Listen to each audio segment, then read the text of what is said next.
I speak today not to explain but to confirm. Yes, I signed it. I, Ibrahim Traoré, President of Burkina Faso, soldier of the Sahel, son of the revolution, grandson of warriors who never bowed to French bayonets, signed the Defense Pact with the Kingdom of Saudi Arabia and the Islamic Republic of Pakistan, not behind closed doors like the corrupt leaders who came before me, not in shame like those who sold our uranium for French nuclear plants while our people lived in darkness, not in weakness like those who begged for crumbs from tables built with African gold, but in full knowledge of what it means, in full understanding of what it costs, in full acceptance of what it demands. They say I signed a pact that could start a war. No, brothers and sisters. I signed a pact because we are already at war. We have been at war since 1960, when they gave us flags and kept our treasuries. We have been at war since they replaced chains with debt and called it independence. We have been at war since they taught us to hate our own skin and worship their image of God. We have been at war since they convinced us that our minerals belong to their companies and our children belong to their factories. I have seen enough of silence. I have seen enough of diplomacy that leads nowhere but deeper into servitude. I have seen enough of African leaders flying to Paris to receive orders like colonial administrators receiving instructions from their masters. I have seen the same bombs dropped on Gaza fall in our minds through media manipulation, through imposed hunger, through calculated poverty designed in Parisian boardrooms and Washington war rooms. I have seen children in Ouagadougou starve while their parents mine gold that ends up in Swiss banks. I have seen our mothers die in childbirth in hospitals that lack basic equipment while our cobalt powers their smartphones. I have seen our young men risk their lives crossing the Mediterranean because foreign corporations have made their homeland uninhabitable. I have seen Israeli companies extract data from our networks, mapping our resources for future exploitation, while their military advisors train the same African armies that oppress their own people. I have seen Western armies play peacekeepers and assassins, maintaining just enough chaos to justify their presence, just enough stability to continue their extraction. I have seen them arm our enemies and then offer to protect us from the very conflicts they created. I have seen the United Nations talk peace while funding death, passing resolutions that condemn genocide while providing the weapons that make it possible. I have seen them debate our humanity while our children disappear into their supply chains. I have seen them preach democracy while supporting every dictator who opens his country's veins for their profit. I have seen French flags flying over African blood for 64 years, fluttering in the wind above mass graves in Chad, Mali, Niger, Central African Republic. I have seen the CFA franc bind our economies to French interests like economic handcuffs designed to look like currency. I have seen our brightest minds drain away to European universities that train them to serve European interests. I have seen enough, so I signed. And when I signed, I was not afraid. I was not uncertain. I was not seeking approval from those who have never approved of our freedom, because I signed with the blood of my people on my hands, the blood of every child who died from preventable diseases, while our pharmaceutical plants exported medicine to Europe, because I signed with the future of my continent in my heart, the future where African children will know their worth not through European validation but through African achievement, because I signed knowing that our ancestors who died fighting colonialism watch us now, judging whether we have the courage they showed. They will call it symbolic. They will say it means nothing. They will dismiss it as the desperate gesture of an isolated dictator. But let me tell you what it means to every African child who will grow up free. Let me tell you what it means to every Palestinian mother who has lost her son to Israeli bullets. Let me tell you what it means to every Muslim who has watched his holy sites desecrated while the world called it security. It means that Africa will not kneel, not to France, not to America, not to the colonial International Monetary Fund, not to the World Bank that loans us our own resources at interest. It means that we remember what sovereignty actually means, the right to control our borders, our resources, our destiny, our relationships, our future. It means that the Muslim world has remembered itself, not the sanitized, domesticated Islam that begs for Western approval, but the Islam of resistance, of justice, of solidarity with the oppressed. It means that Israel and its Western enablers will no longer act without consequence. It means that genocide will not be sponsored by our silence. It means that occupation will not be legitimized by our compliance. It means that apartheid will not be normalized by our indifference. You ask me if this pact is against Israel. You ask me to soften my language, to speak in diplomatic codes. I will not hide behind the language of cowards. Yes, it is. It is against Israel. It is against everything Israel represents. It is against the idea that European settlers can claim African and Arab land because a European colonial power drew lines on a map. Because Israel has made itself an enemy of justice, MNE, not through its existence, but through its actions. Because Israel has made itself an enemy of peace, MNE, not through its security needs, but through its expansion. Because Israel has made itself an enemy of humanity. Because Israel has turned the suffering of others into a spectacle of domination, broadcasting the murder of children while calling it self-defense. Because Israel has weaponized victimhood, using the memory of European persecution to justify Middle Eastern oppression. Because Israel has corrupted Judaism itself, transforming a religion of righteousness into an ideology of conquest. Because Palestine is the wound of every soul that has ever been occupied. Palestine is the mirror in which every colonized people sees their own struggle. Palestine is the test of whether we truly believe in justice or merely in power. Palestine is the measure of whether we have learned anything from our own suffering under colonial rule. Because every missile they launch into Rafah echoes in the hearts of every African child who has been told his life is expendable. Every home they demolish in Gaza reminds us of the villages they helped destroy in the Congo. Every olive tree they uproot in the West Bank connects to every forest they helped clear for European plantations. Every Palestinian refugee speaks for every African displaced by wars fought with Israeli weapons. They will say I have gone mad. They will call me a radical. They will say I am leading us to doom. They will bring their psychiatrists and analysts to explain my behavior. They will say I have been brainwashed by extremists. They will claim I have lost touch with reality. No. Madness is obeying the same colonial systems for 60 years and expecting different results. Madness is thinking that France will ever see us as equals after centuries of treating us as property.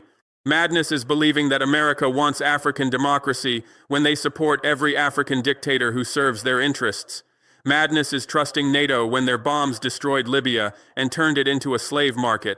Madness is trusting sanctions that starve our children while enriching their corporations. Madness is trusting pity from those who created our problems. Madness is accepting that our people should remain poor while sitting on the world's richest mineral deposits. Madness is accepting that our children should remain hungry while we export food to feed their cattle. Madness is accepting that we should remain weak while we provide the resources that make them strong. Madness is accepting that we should remain divided while they unite to exploit us. I do not want pity, the condescending sympathy of those who profit from our suffering. I do not want handouts, the calculated charity designed to keep us dependent. I do not want photo ops, the staged visits of politicians who return home to vote for our continued exploitation. I do not want debt relief, the temporary reprieve that comes with permanent conditions. I do not want development aid, the loans disguised as gifts that build their industries with our labor. I want freedom, the real kind, not the ceremonial kind they gave us in 1960. I want unity, Pan-African unity that makes us too strong to be divided and conquered.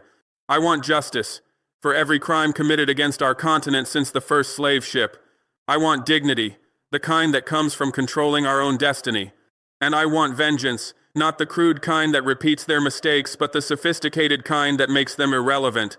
I want vengeance for every child buried in silence, while the world dines on African minerals. I want vengeance for every mother who died giving birth, because our medical supplies went to European hospitals.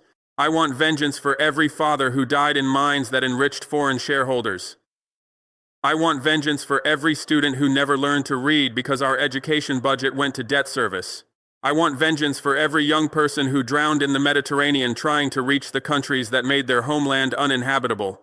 This vengeance will not come through violence. That is their method, not ours. This vengeance will come through success, African success that no longer requires their permission. This vengeance will come through unity, African unity that no longer accepts their divisions. This vengeance will come through development, African development that no longer depends on their capital. This vengeance will come through dignity, African dignity that no longer seeks their validation. You who claim to understand persecution, you who invoke the memory of 6 million murdered, you who built a nation on the promise of never again, how dare you make others suffer what was done to you? How dare you become the oppressor while wearing the mask of the oppressed? How dare you turn the Holocaust into a license for your own ethnic cleansing? You have trained your weapons on the innocent, children whose only crime is being born Palestinian. You have turned your back on peace, rejecting every offer that requires you to respect international law. You have mocked our dead. Celebrating the murder of aid workers, journalists, doctors, teachers, children. You have laughed at our pain, your officials joking about genocide while the world watches. You have called it defense. This systematic destruction of a people, this slow-motion Holocaust. But we remember. We remember because we too have been colonized. We remember because we too have been told that our land belonged to others. We remember because we too have been called terrorists for resisting occupation.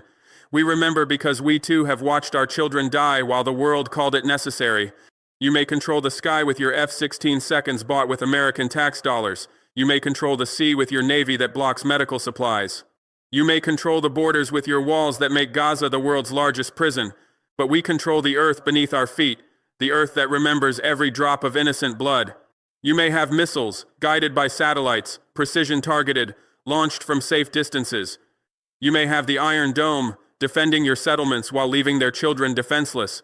You may have nuclear weapons, the worst-kept secret that no one dares to mention, but we have the weight of history on our side, the history that shows all colonial projects eventually fail.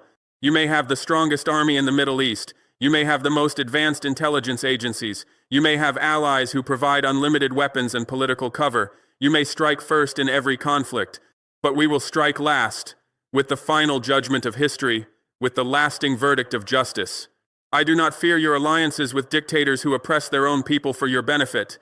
I do not fear your intelligence agencies that have assassinated our leaders and destabilized our governments. I do not fear your drones that circle overhead like mechanical vultures. I do not fear your cyber weapons that can crash our power grids and empty our bank accounts. We have built this pact knowing exactly what we face. We have signed it understanding exactly what you can do to us. We have committed ourselves fully aware of your capabilities and your willingness to use them. And we do not flinch, because fear is what keeps the oppressed in chains, because fear is what makes the colonized accept their condition, because fear is what allows the strong to abuse the weak without consequence. Because fear is what enables genocide while the world debates definitions. We choose courage over fear. We choose justice over safety. We choose resistance over submission. We choose solidarity over isolation. This pact is not the end. It is the beginning. This signature is not the destination. It is the first step. This alliance is not complete. It is the foundation for something larger. This moment is not isolated. It is part of a global awakening. To Mali, Niger, Algeria, Chad, Libya, nations that share our borders and our suffering, join us. Your people and our people are the same people, divided only by colonial lines drawn in Berlin conferences where no African was present. Your struggles and our struggles are the same struggles, fought against the same enemies who wear different uniforms but serve the same interests. Your future and our future are the same future, either free together or enslaved together. To Iran, to Turkey, to Indonesia, to Malaysia, to Pakistan, to Bangladesh, every Muslim nation that has tasted Western boots on your soil, join us. They have taught us that Islam is inherently violent while they drop bombs in the name of democracy. They have convinced us that our faith makes us backward while their secularism produces genocide. They have divided us into Sunni and Shia while they unite to steal our resources and occupy our lands. The time has come to remember that the Ummah, IUD, the global community of believers, is stronger than their artificial borders. The time has come to understand that Muslim unity is not religious extremism but anti-colonial necessity. The time has come to realize that they fear our solidarity more than they fear our armies. To Latin America, whose jungles still remember CIA coups, whose presidents have been murdered for land reform, whose resources have been extracted by the same corporations that exploit Africa, MII, join us. Your indigenous peoples and our indigenous peoples share the same wounds from the same colonizers. Your liberation theology and our African Christianity speak the same language of justice. Your Bolivarian revolution and our Pan-African revolution fight the same enemy. To Asia, whose markets have been forced open by gunboat diplomacy, whose currencies have been manipulated by international speculators, whose labor has been exploited by multinational corporations, SMC, join us. The same World Bank that impoverishes Africa impoverishes you. The same International Monetary Fund that enslaves us enslaves you. The same military-industrial complex that destabilizes our continent destabilizes yours. We will not be another coalition of signatures on meaningless documents. We will not be another alliance that exists only in diplomatic rhetoric. We will not be another organization that meets annually to issue statements no one reads. We are a fuse, lit with centuries of accumulated rage. We are a powder keg of collective grievance ready to explode. We are a sleeping giant awakening from the nightmare of colonial subjugation. And our flame will not be extinguished by their threats, their sanctions, their military interventions, or their propaganda. You trained us in your academies and taught us your language. You brought us to Oxford and Harvard and Cambridge and the Sorbonne. You taught us your history, your philosophy, your political science, your military strategy. You gave us your books to read, your theories to study, your methods to master. And we used that language to write our rebellion. We used your education to understand the mechanisms of your oppression. We used your own words to expose your hypocrisy. We used your own principles to judge your actions. We used your own methods to organize our resistance. You sent missionaries to baptize us in your religion while your soldiers baptized our continent in blood. You taught us about a God of love while practicing a gospel of exploitation. You showed us the Prince of Peace while waging wars for profit. You gave us the Bible while you took our gold. And now we baptize ourselves in fire, not the fire of destruction, but the fire of purification. The fire that burns away everything false you taught us about ourselves. The fire that illuminates everything true you tried to hide about yourselves. The fire that forges us into the weapon of our own liberation. You cannot stop what is coming because you created what is coming. Every injustice you committed planted seeds of this rebellion. Every African leader you assassinated created martyrs who inspire us. Every resource you stole built the wealth that makes you a target. Every lie you told about democracy created cynics who see through your propaganda. Call us extremists. The same word you used for Mandela, for Sankara, for Lumumba, for every African who refused to accept permanent inferiority. Call us terrorists. The same word you used for the ANC, for the FLN, for every liberation movement that threatened your colonial order. Call us mad. The same word you used for Nasser when he nationalized the Suez Canal, for Mossadegh when he nationalized Iranian oil, for Castro when he kicked out American corporations. But understand this, we are inevitable. We are as inevitable as the sunrise after the longest night. We are as inevitable as the harvest after the seeds are planted. We are as inevitable as the rebellion after centuries of oppression. We are as inevitable as justice delayed becoming justice explosive. You cannot negotiate with inevitability. You cannot sanction inevitability. You cannot bomb inevitability. You cannot buy inevitability. You cannot spin inevitability. Islam does not teach submission to tyrants, e.g.I. It teaches submission only to Allah. Islam does not preach acceptance of injustice. It commands the believers to establish justice. Islam does not counsel patience with oppression, MNA. It mandates resistance to oppression. Islam does not promise paradise to those who collaborate with the enemies of the poor, MNA. It promises hellfire. Africa does not exist to be harvested by foreign corporations while our people starve. Africa does not exist to provide raw materials for industries that employ everyone except Africans. Africa does not exist to supply labor for plantations and mines owned by European shareholders. Africa does not exist to serve as a market for products made with our own resources.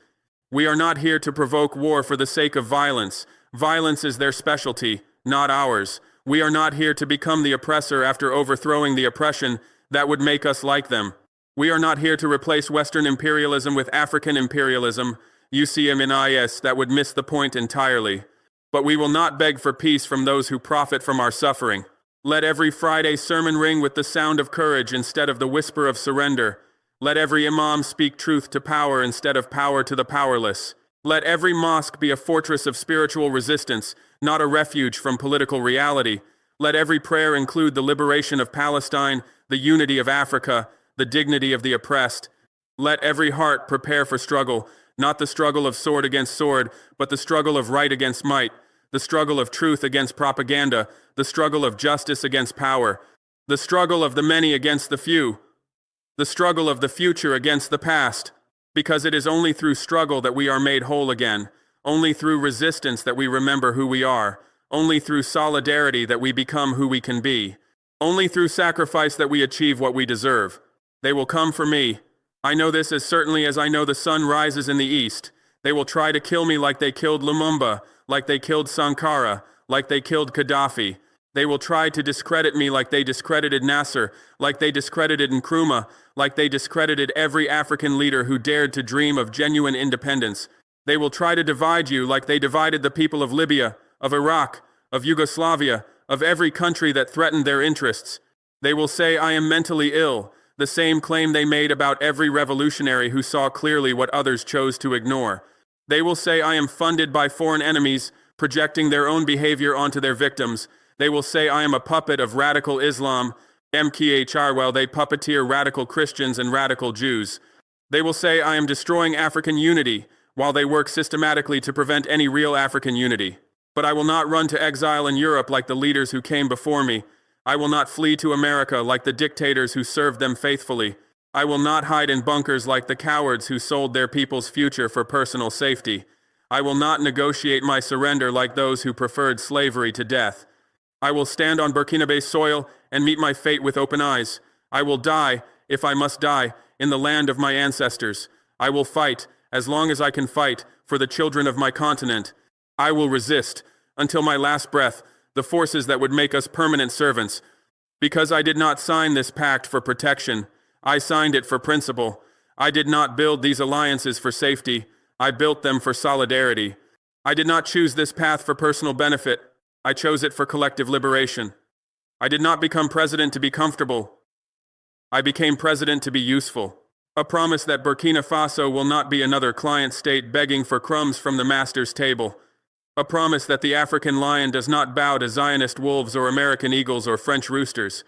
A promise that if they come for us with their armies, they will find a continent no longer sleeping. A promise that this generation of Africans will not pass the same problems to the next generation.